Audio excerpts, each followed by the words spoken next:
Hi guys, this is Matt speaking, coming to you with some Amoeba Records findings. I was able to go to Amoeba Friday because we were going up for a convention which is up on Saturday and Sunday. So I figured I'd stop on in, go look for a few things, and then come on out and see what I would have. Unfortunately, I wasn't able to find any movies or anything of that nature. It was more of a record kind of hunt here. Normally when I go to Amoeba, and like I've gone to Amoeba in the past, I've always found things that I can't find anywhere else. So I go on Amazon, I can't find a certain thing, can't go to Walmart.com, find a certain thing. Wherever it is, 9 times out of 10, Amoeba pretty much has it. So yeah, I went up to Amoeba for on Friday, and then Saturday and Sunday I was able to go to Son of Monster Palooza for a couple days.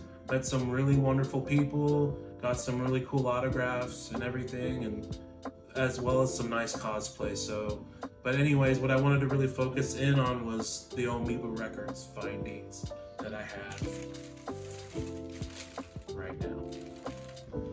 So the first record we have on this list, I had somewhat of a hard time finding. Most of the band's discography is fairly easy to find, with the exception of this one, and it's more of the lighter side of their albums, considering they were a band that started out as like a post-punk, kind of goth, kind of dark, kind of feel, and then as time went on, they were still able to maintain their sound, but their music was able to be a little bit brighter and nonetheless still great. And that album is The Cure's Wish.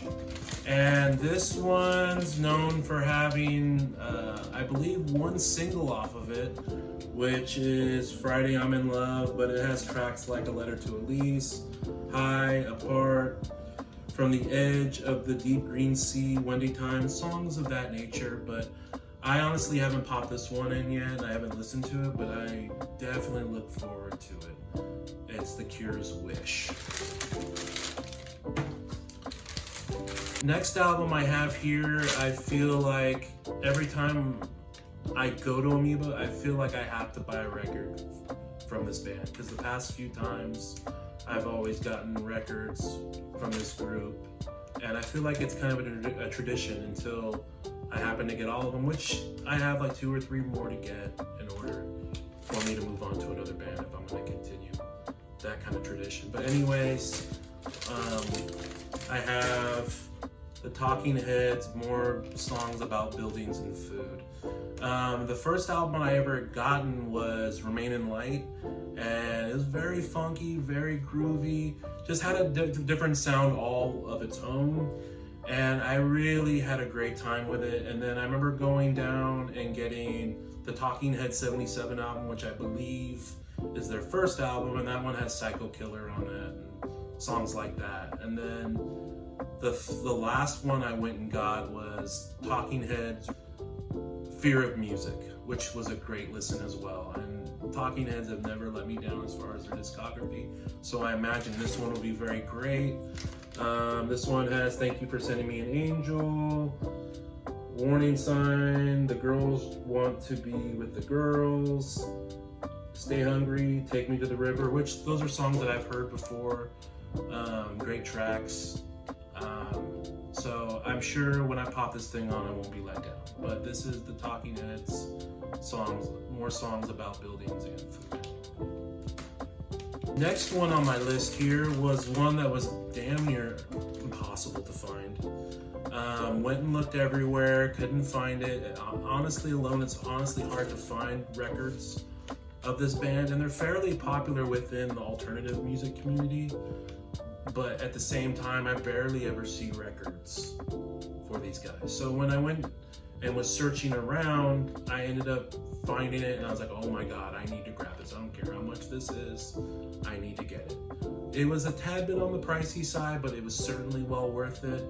And that release is the Smashing Pumpkins' Siamese Dream. I've been a big fan of these guys forever. The first thing I had ever heard was Melancholy and the Infinite Sadness, and then I kind of went back and did Siamese Dream, and then I did Gish. Wasn't too big on Adore because it was kind of a diversion from their earlier works. It was more of electronic sound, but over time I've grown to appreciate the music that is Adore, and even some of their most recent tracks have been pretty solid. So this one, I feel like at the end of the day would be my personal favorite of the Smashing Pumpkins.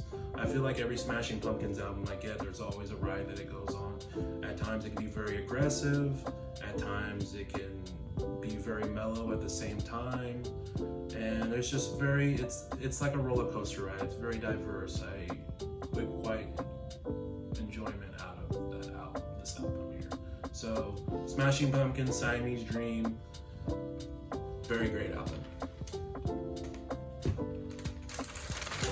Next album I have here, I've been looking for some time too as well, and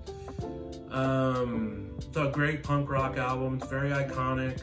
Surprisingly, couldn't really find it anywhere either. Had tracks like Anarchy in the UK and Bodies and Pretty Vacant and good tracks like that. Very, very upbeat type of album. There's not a bad song on this list, and this is Never Mind the Bollocks. Here comes the Sex Pistols. I love the artwork. I've always loved the artwork on this album. It just pops. Like the pink makes the green and the black pop on here. And as far as I know, this is the only album that they have. But each song on here is great. Each song on here is awesome. Very fast, very aggressive. Just how punk rock should be. Great album. I can't recommend it more than enough. But here to Never Mind the Bollocks by the Sex Pistols. I recommend anybody who's a music fan and happens to be in LA should go to Amoeba. They got great selection of music. They got vinyl, CDs, DVDs, 4Ks, Blu-rays, posters, books, everything of that nature. I had such a great time in there rummaging. I honestly couldn't be in there any more than I really wanted to be in there. I could have spent 4 or 5 more hours in there just kind of browsing around all the cool stuff they had. But that's my video for you. And if you like it, please hit the subscribe button, hit the like button, leave a comment down below if you like it. And I shall see you another time.